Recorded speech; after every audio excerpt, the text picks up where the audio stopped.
Today's video is brought to you by myself. If you've been enjoying the content or you're new here, go ahead and just hit subscribe and like the video. That's it.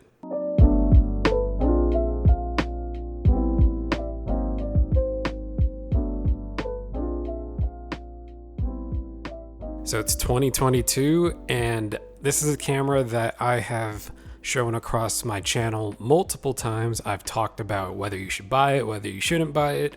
It's been with me to Los Angeles, Seattle, Austin, even Las Vegas. And it's a camera that is really near and dear to me. It's what got me back into being creative, doing photography, even starting this YouTube channel. And that camera, of course, is the Fujifilm X100F.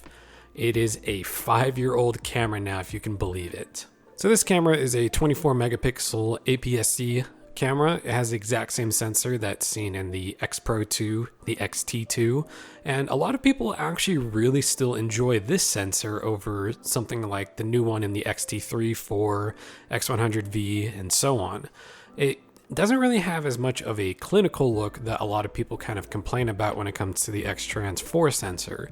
It's definitely a lot softer and it's a bit more film-like than some of the newer stuff in the new sensors. It has a 23mm f2, which is about a 35mm equivalent to full frame. At f2 it is pretty soft, but I usually tend to stop down to about f2.8, or I usually shoot in about f5.6 when I'm doing my street photography anyways. Of course, when you're doing landscapes, that goes even further down, but I don't really use this camera for, say, like headshots or anything. And if I do, it's more for like using that kind of softer look to make a more creative look to the image and to the person's face or something. It's pretty good with smoothing out that kind of detail, but if you want something sharper, obviously the X100V is a lot sharper now. So this camera is my daily camera. I use it pretty much wherever I go. I've been traveling with it. I'll use it just when I'm walking around the neighborhood or when I'm in a new area. Even when I go out to get some drinks or something on the weekend, I usually bring it with me to like downtown Austin and stuff. It's perfect for even some behind the scenes photography, which I did for a YouTube creator by the name of Off Candy. I helped film one of their videos and did a little bit of behind the scenes photography so that they can use on their socials or for their Patreon and stuff. So the reason why I use this over, say, like my Sony a7 IV for a lot of my daily photography is because it isn't that digital looking comparative to some of the other cameras on the market, in, like I said before, comparative to the majority of Fujifilm's new cameras. I actually don't mind the grain too much on this camera. It's a little bit more pleasing than, say, again, my Sony a7 IV, which definitely has a lot of digital gain once you crank up the ISO.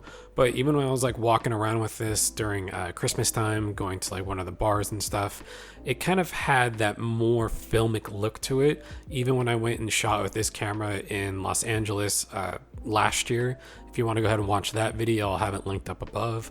But even I explained a bit more about why I enjoyed the grain on those images and stuff, even though that's not necessarily a positive, but to me it is just for the creative look that I go for. So some of the problems I have with this camera currently is, of course, it's not weather sealed.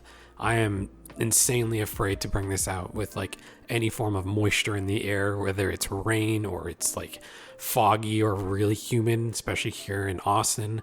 I get kind of worried that any little bit of condensation will probably ruin the camera. I've seen some reports of that happening, so I'm just kind of really wearisome of that.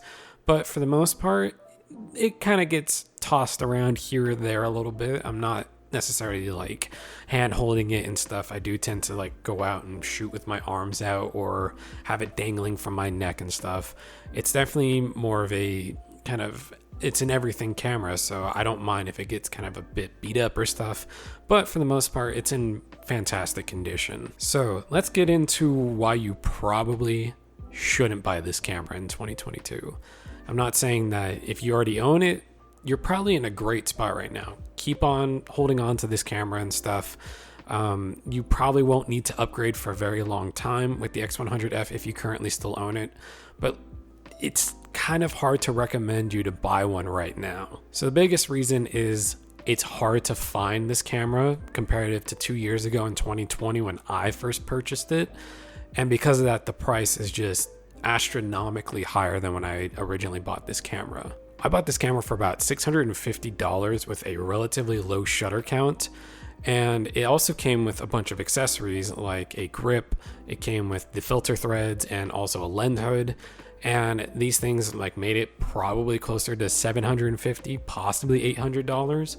And now it's like even so hard to find an eBay listing for an X100F anymore, let alone for a decent price too.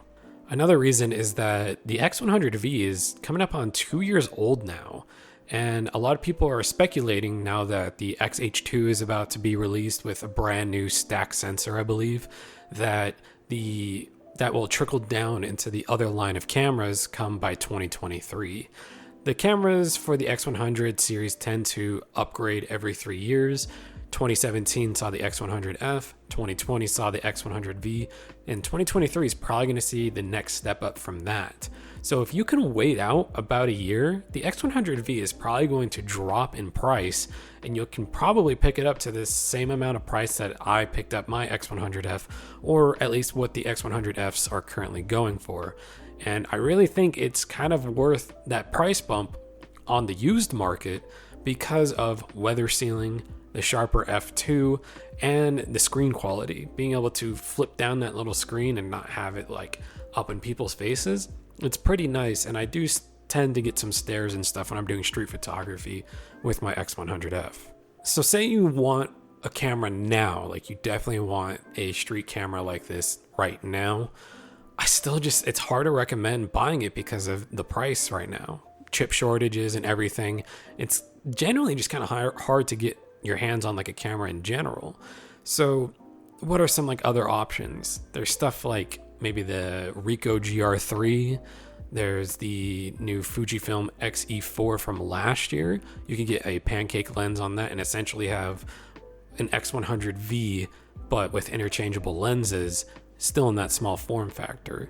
So those are some other options you could probably look for. So if you currently own one, like I said before, you're probably in a good spot. Hold on to this camera for a little bit longer, or if you want to get in on that used market, you could sell it right now. That is a possibility. But I really think you should probably just hold on to this camera. If you're looking to upgrade it to the X100V, maybe wait one more year. The X100F is good for like the next 3 to 5 years easily, in my opinion. I think a lot of digital cameras have kind of hit a plateau when it comes to quality, when it comes to autofocus and stuff. So you can still hold on to yours if you still got it, or you can maybe look into selling it and then using that money later on to picking up the X100V once the next iteration comes out, and that will eventually drop in price. So do you still have your X100F? Have you upgraded? Let me know down below in the comments and what you still think about your camera. And like I said before, if you enjoyed this and you enjoy kind of travel photography or documentary, go ahead and hit subscribe. I've got a lot more things planned in the pipeline. And yeah, like the video if you liked it, and I'll catch you later. See ya.